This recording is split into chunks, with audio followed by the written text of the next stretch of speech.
अस्सलाम वालेकुम, सबको प्यार भरा सलाम। आप देख रहे हैं यूरोप वीज़ा न्यूज़ और मैं हूं शाहिद सदीकी। अच्छा जी, आज यहाँ का जर्मनी का वेदर बहुत ही अच्छा है। सर्दी तो है लेकिन हवा ठंडी नहीं चल रही। इस वक्त आप बालकनी में बैठकर या अपने गार्डन में बैठकर कॉफ़ी से एंजॉय कर सकते हैं। तो आज की न्यूज़ इसके साथ साथ भी एक बड़ी खूबसूरत न्यूज़ है उन लोगों के लिए जिन लोगों ने अपने पेपर्स रोमानिया के लिए जमा करवाए हुए हैं, आने वाले हैं या आ चुके हैं, उनके लिए गुड न्यूज़ है। और जो रह रहे हैं रोमानिया के अंदर उनके लिए भी गुड न्यूज़ है। ज़राए से मालूम हुआ है कि रोमानिया बुल्गारिया शेंगन में आने वाला है और आ रहा है। बड़ी खुशी इस वक्त रोमानिया के अंदर। इस वक्त मैं रोमानिया में नहीं हूँ, वरना वहाँ होता तो मैं ज़रूर आपको दिखाता कि वहाँ की आवाम जो है बड़ी खुश है इस टाइम पे। ये एक बहुत बड़ी उनकी भाग दौड़ थी काफ़ी सालों से रोमानिया हुकूमत की, जो कामयाब होने लगी है। इस दिसंबर में ऐलान हो जाएगा कि रोमानिया जो है वो शेंगन में इंटर हो रहा है। और इस लिहाज से अब मैं अपने दोस्तों को, अपने फ्रेंड्स को, अपने देखने वालों को यही मशवरा दूंगा कि अगर आपके पास कोई चांस बनता है रोमानिया आने का वर्क परमिट के ऊपर, तो देर मत कीजिए, आपको फ़ायदा ही फ़ायदा होगा। जब ये ऐलान हो गया रोमानिया शेंगन में आ गया है, तो फिर वर्क परमिट मुश्किल हो जाएगा। अगर मुश्किल ना भी हुआ तो इसकी प्राइसें बहुत ज़्यादा बढ़ जाएंगी, क्योंकि साथ में टैक्स बढ़ेंगे। जब टैक्स बढ़ेंगे तो ऑटोमेटिकली जो है वर्क परमिट की कीमत में भी इजाफा हो जाएगा।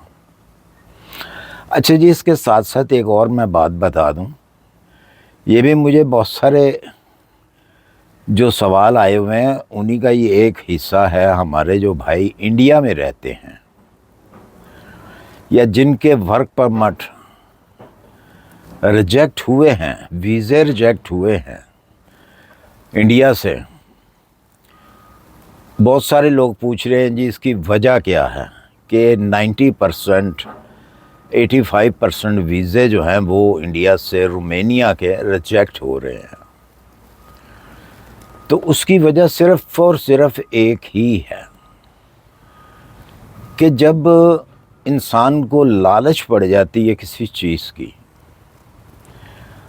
उसको डबल या ट्रिपल करने की लालच हो जाती है, 100 का 200 बनाना और 200 का 400 बनाना, तो फिर यही पोजीशन होती है।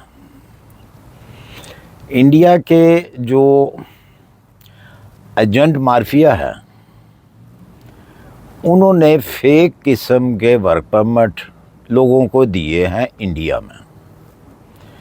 तो जाहिर है जो एक फ़ेक चीज़ है वो फ़ेक ही होती है, आप उसे ओरिजिनल नहीं बना सकते हैं।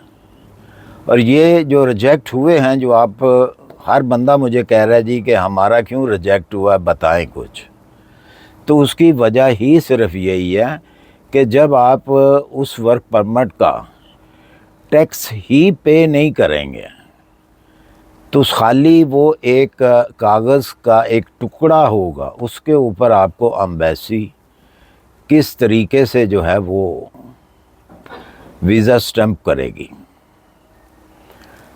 वीज़ा स्टैम्प तो तब करेगी कि अगर आपके उस वर्क परमिट का आपका टैक्स पे किया होगा इमिग्रेशन को, तो फिर वो स्टैम्प होगा वीज़ा। और अगर आपका टैक्स ही पे नहीं किया गया तो आपका वीज़ा कैसे स्टैंप होगा। इंडिया के अंदर इस टाइम ये बहुत ज़्यादा चर्चा चल रहा है, तो उनसे मेरी रिक्वेस्ट है कि किसी आलतू फालतू एजेंट से रोमानिया का वर्क परमिट ना बाय करें, चाहे वो आपको जितना मर्ज़ी सस्ता दे रहा हो।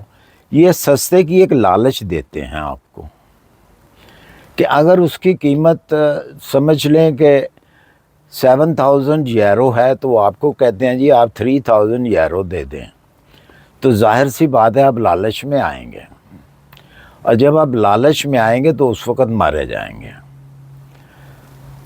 क्यों कि वो आपको फांसने के लिए ही उसकी कीमत जो है वो कम बताई जाती है।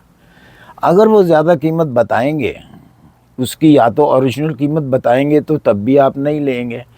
जो तो बहुत समझदार लोग हैं वो तो कहते हैं भाई ठीक है, ये रिक्वायरमेंट है, इसको आप बताएं कि क्या करना है। लेकिन जिन बेचारों के पास वैसे पहले से ही पैसे कम होते हैं और वो यूरोप जाने के ख्वाहिशमंद होते हैं, वो तो कहते हैं यार ये तो ठीक है, अगर ये वो फ़लाँ जो था बंदा, वो एजेंसी वाला, वो मुझे 7,000 मांग रहा था या 6,000 मांग रहा था, तो ये तो 3,000 में मेरा काम कर रहा है। और वो ये भी साथ में आपको लालच देते हैं जी टिकट भी हम देंगे इसमें, हालांकि होता कुछ भी नहीं है। तो ये उनके लिए जवाब है, मेरे इंडिया वाले भाइयों के लिए, जो बार बार मुझे कमेंट करके पूछते हैं जी बताएं बताएं बताएं। तो मैंने कहा इसी के साथ ही मैं ये भी बात आपको बता दूं कि वजह सिर्फ ये है कि वो बग़ैर आपका टैक्स पे किए हुए वो वर्क परमिट नहीं होते। वो वर्क परमिट नहीं होते, वो कागज़ का एक टुकड़ा होता है जो आपको दे दिया जाता है और कहा जाता है जी अभी ये है और अभी वो है। तो इन चीज़ों से बचिए आप।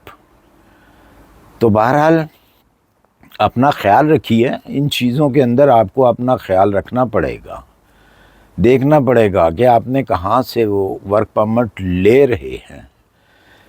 तो जैसे ही रोमानिया शेंगन में आएगा तो बहुत सारी चेंजिंग जो है वो होंगी, बॉर्डर ओपन हो जाएंगे। बहुत ज़्यादा नुकसान हो रहा है रोमानिया गवर्नमेंट का, क्योंकि जो सामान इधर से उधर जाता है रोमानिया से शेंगन की तरफ, तो उनको कई कई घंटे जो है वो बॉर्डरों के ऊपर खड़ा होना पड़ता है। डीज़ल जलता है, पैसा ज़ाया होता है, टाइम ज़ाया होता है, सामान ख़राब होता है। कुछ सामान ख़राब होने वाला भी ट्रालों के अंदर होता है, वो भी ख़राब होता है। तो अब वो इस जो ये प्रॉब्लम चल रही है, तो इस प्रॉब्लम से वो अब निकल आएंगे दिसंबर में। ऐलान शायद जनवरी में हो, लेकिन दिसंबर में ये जो फ़ाइल है ये कंप्लीट हो जाएगी। और मुझे उम्मीद है कि आपको ये मेरी वीडियो बहुत अच्छी लगी होगी, पसंद आई होगी। अगर पसंद आई तो उसे लाइक और सब्सक्राइब कर दीजिए, अपनी दुआ में याद रखिए। मिलते हैं इंशाल्लाह फिर किसी अच्छी सी इन्फॉर्मेशन के साथ। अल्लाह हाफिज़।